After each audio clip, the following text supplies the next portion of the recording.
Hello, my name is Hannah Cole. I'm 25 years old. Last summer I came home from a week in Hawaii, ready to crash into my bed.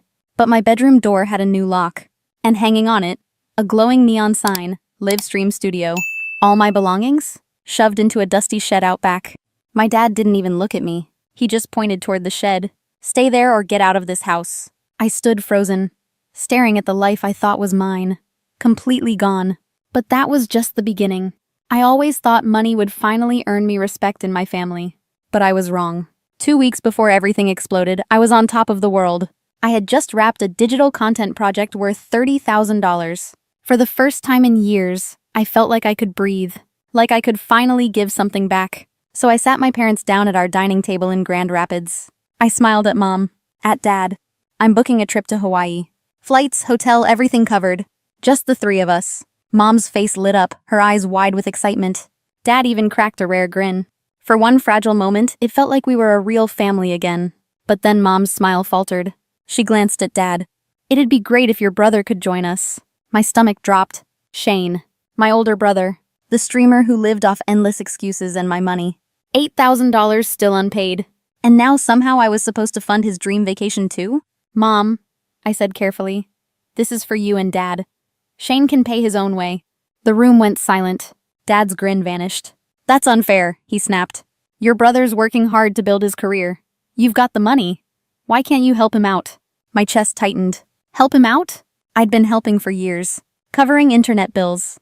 Paying for groceries. Even buying his streaming equipment when he swore he'd pay me back. Dad, he owes me $8,000, I said, my voice shaking. I'm not a bank. Mom's hands fidgeted. Hannah, family supports each other. Shane's trying to make it big. You know how hard it is out there. I bit my tongue, but Denise, his wife, didn't. She leaned forward, her voice sweet but sharp. You're doing well, Hannah. A trip for all of us would be a nice gesture. I clenched my fists under the table. Shane didn't even look up from his phone. Chill, Hannah, he muttered. It's just a trip. Just a trip. As if my hard work, my money, my boundaries meant nothing.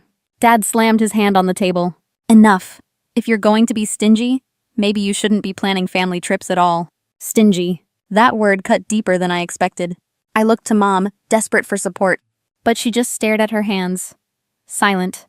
That night, I booked the Hawaii trip for me and my two best friends. If my parents wanted to come, they'd pay for themselves. But Shane and Denise? Absolutely not. As I clicked confirm on the tickets, I thought the worst was behind me. But I had no idea what waited when I came home. Because this was just the beginning of the real betrayal. I thought booking the trip for myself and my friends was the end of the fight.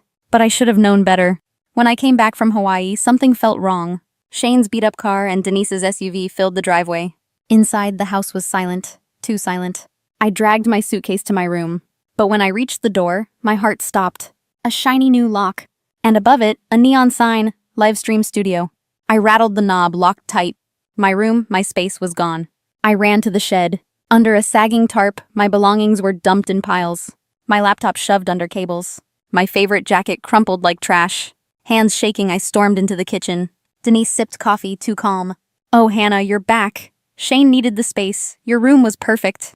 My room? I snapped. You moved me out without asking? She shrugged. You're barely here anyway. We figured you wouldn't mind. Barely here. I'd been paying bills, keeping the house running, while Shane coasted.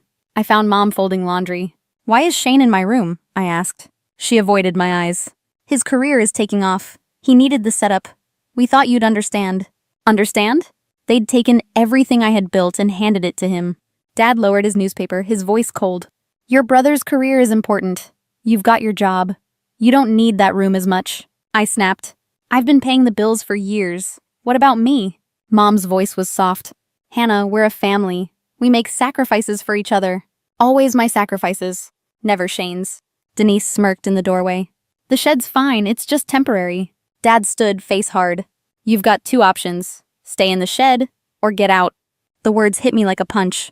My own father choosing Shane over me. I looked at Mom. She stared at the floor, silent. Something broke inside me. I grabbed a duffel bag, packed what I could, and left. Not one person stopped me. Not even Shane, streaming in the room that used to be mine. At Corey's apartment, I told him everything. How Denise dismissed me. How Mom stayed quiet. How Dad forced the choice. That's messed up, Corey said. You don't deserve that. For the first time that day, I felt seen.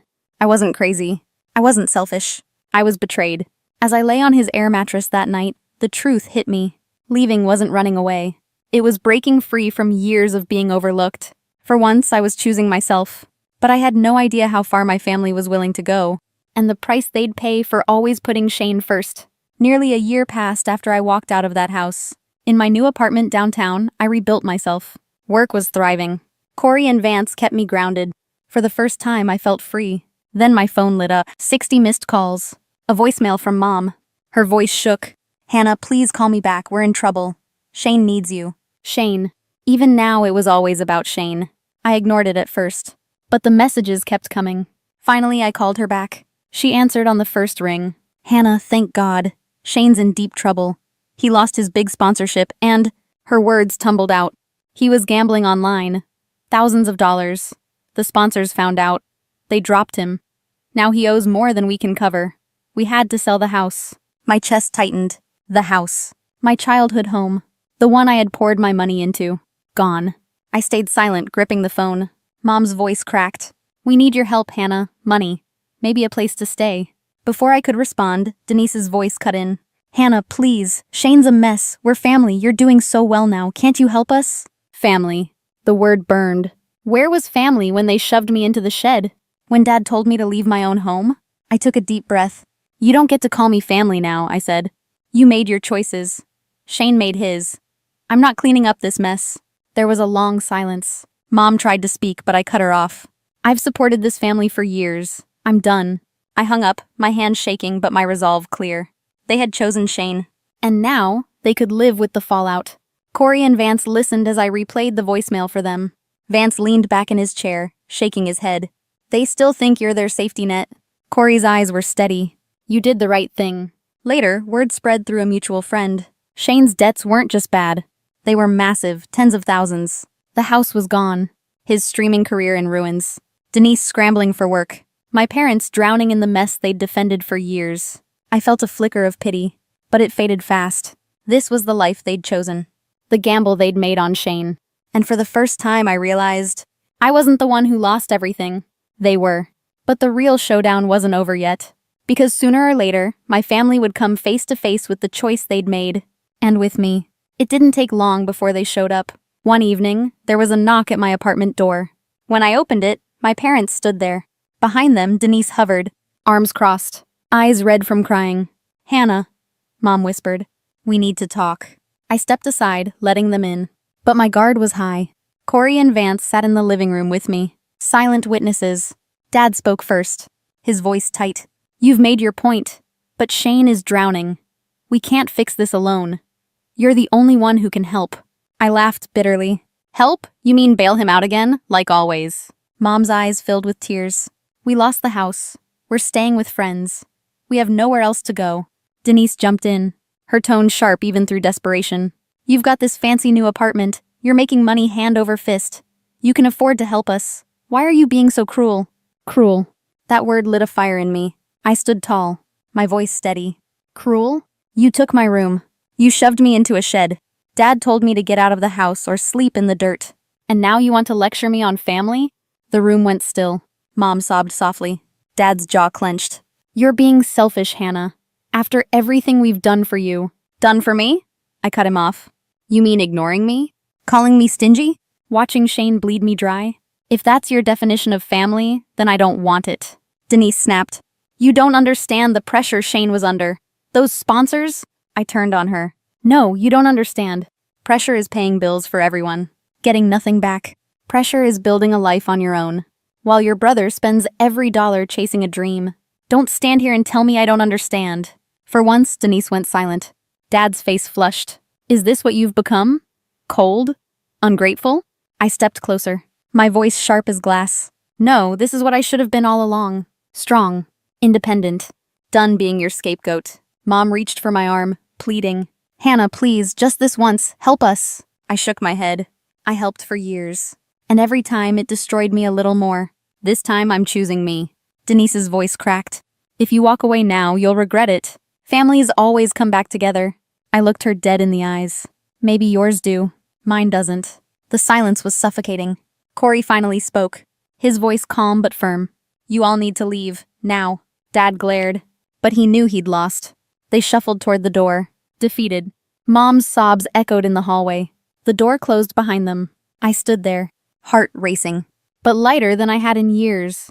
For once, I hadn't caved. For once, the power was mine. But what came after their downfall? That was the moment I truly understood what freedom meant. After they left, the apartment felt quiet. Not empty, peaceful. For the first time in years, I wasn't waiting for the next demand. I wasn't bracing for the next guilt trip. I could finally breathe. News traveled fast. Through a mutual friend, I heard the details. Shane's debts were worse than I imagined. Tens of thousands gone in online bets. His sponsors had cut ties. His reputation was ruined. Denise scrambled for work. My parents drifted from couch to couch, trying to pick up the pieces. A part of me felt pity, but only for a moment. Because every choice they made had led them here. Every sacrifice they demanded had been taken from me. And when I finally said no, they called me cruel. But I wasn't cruel. I was free. I poured my energy into my work, into building something no one could take from me. My content grew. My contracts multiplied. Fans left messages saying my story gave them courage. It reminded me why I started in the first place. To create, to inspire, to stand on my own. Corey and Vance never let me forget my worth. They weren't just friends. They were proof that family isn't always blood. Sometimes, it's the people who show up. The ones who believe in you when no one else does. One evening, we sat in my apartment, the city lights glowing outside the window. Corey raised his glass. "To freedom," he said. Vance grinned. "To finally choosing yourself." I smiled, the weight in my chest lighter than ever. They were right. This wasn't just about walking away. It was about walking into the life I deserved. If you've ever had to choose yourself over family, you know how hard it is. But you also know the strength it takes, and the peace that comes after. Have you ever faced a choice like that? Tell me in the comments, because you're not alone. And if my story resonates with you, hit subscribe. There are more stories to tell. Stories about betrayal, survival, and the power of taking your life back.